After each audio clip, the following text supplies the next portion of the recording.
Forget everything the mainstream media is telling you about what's happening between the United States and Iran right now, because what I'm about to show you is not a theory, it's not speculation, it's happening right now as you watch this video. The US military has made 3 moves in the last 60 days that every single American should know about. And by the time this video is over, you are going to understand exactly why the Middle East is standing at the edge of something that could change the entire world order. Here's what nobody is putting together for you. Iran has enriched uranium to 60%, weapons grade is 90%. Do the math. At the same time, the nuclear deal is completely dead. There are no active negotiations. No back-channel diplomacy. The phone lines between Washington and Tehran are silent, and in geopolitics, silence is never peace. Silence is preparation. Iran didn't just build a nuclear program, they built an entire military network surrounding US interests in the region. Hezbollah in Lebanon, Houthi fighters in Yemen who shut down Red Sea shipping for months, militias in Iraq and Syria hitting US bases repeatedly. This is called a ring of fire strategy, and it's working exactly as Iran designed it. But then something changed. Iran crossed a line they had never crossed before in 40 years. They fired ballistic missiles directly at another country. Not through a proxy, not through a middleman, directly, and inside the Pentagon that changed everything. Here is what the US has been doing quietly and why it matters. The USS Harry S. Truman Carrier Strike Group has been sitting in the Middle East region far beyond a normal deployment cycle. Carrier groups rotate on schedule. When they stop rotating, there is a reason.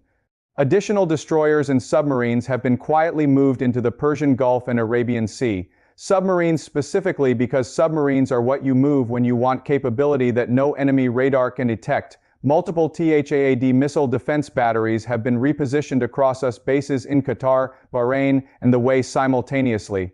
THAAD is a defensive system, but when you move this many defensive systems into one region at the same time, you are telling your own troops to prepare for incoming fire. US surveillance flights over Iranian territory have surged dramatically. U-2 spy planes, Global Hawk drones operating at the edge of Iranian airspace around the clock. The United States is watching Iran more intensely than at any point since the 2003 Iraq invasion, and the diplomatic back channels, the quiet conversations through Qatar and Oman that have kept this conflict from exploding for decades gone. 3 reasons, and they all connect directly. The nuclear clock is almost at zero. US and Israeli intelligence both assess Iran is now between 6 and 12 months away from a functional nuclear weapon. Once that happens, the military option disappears forever. Nobody strikes a nuclear-armed state. Look at North Korea. The window to act is closing. Fast. Iran's military is stronger than it has ever been. They have advanced ballistic missiles that can hit every single US base in the region.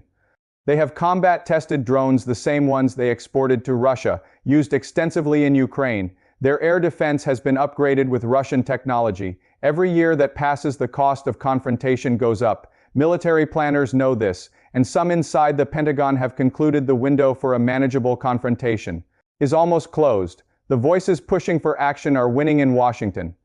There is a significant and growing faction on both sides of the political aisle that has wanted a decisive confrontation with Iran for years. They believe Iran is the central engine powering every destabilizing force in the Middle East. Right now, those voices have more influence over US defense policy than at any point in recent memory. Iran is not sitting still. They are accelerating uranium enrichment because they understand that a nuclear weapon is the only true insurance policy against a US military strike. North Korea taught them that lesson clearly. They signed a 25-year strategic cooperation agreement with China. They are receiving Russian air defense technology. They are actively building a coalition of nations aligned against US dominance in the region.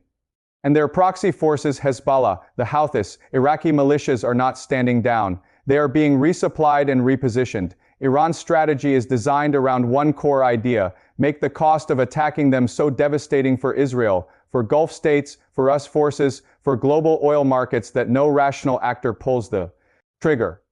Whether that strategy holds is the question that keeps military planners awake at night.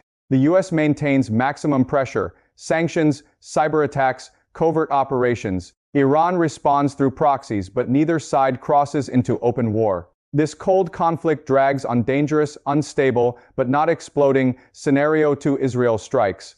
First, US gets pulled in. Probability, 35%. Israel decides the nuclear clock has expired.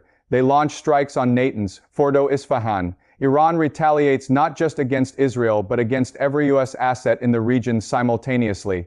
The U.S. is in a war it didn't officially start, but it is fully in it. Scenario 3, a last-minute deal. Probability, 15%. Someone blinks. Iran agrees 2 verifiable nuclear limitations. Sanctions are eased. The crisis steps back from the edge. Given where things stand today, this is the least likely outcome. But history has surprised us before. The decisions being made right now in Washington, in Tehran, in Tel Aviv will define the next decade of global history.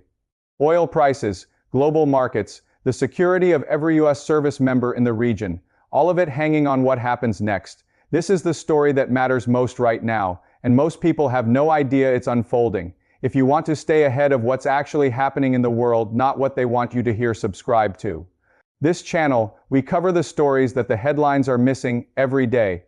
Drop your take in the comments. Is war with Iran inevitable? Or is there still a way out?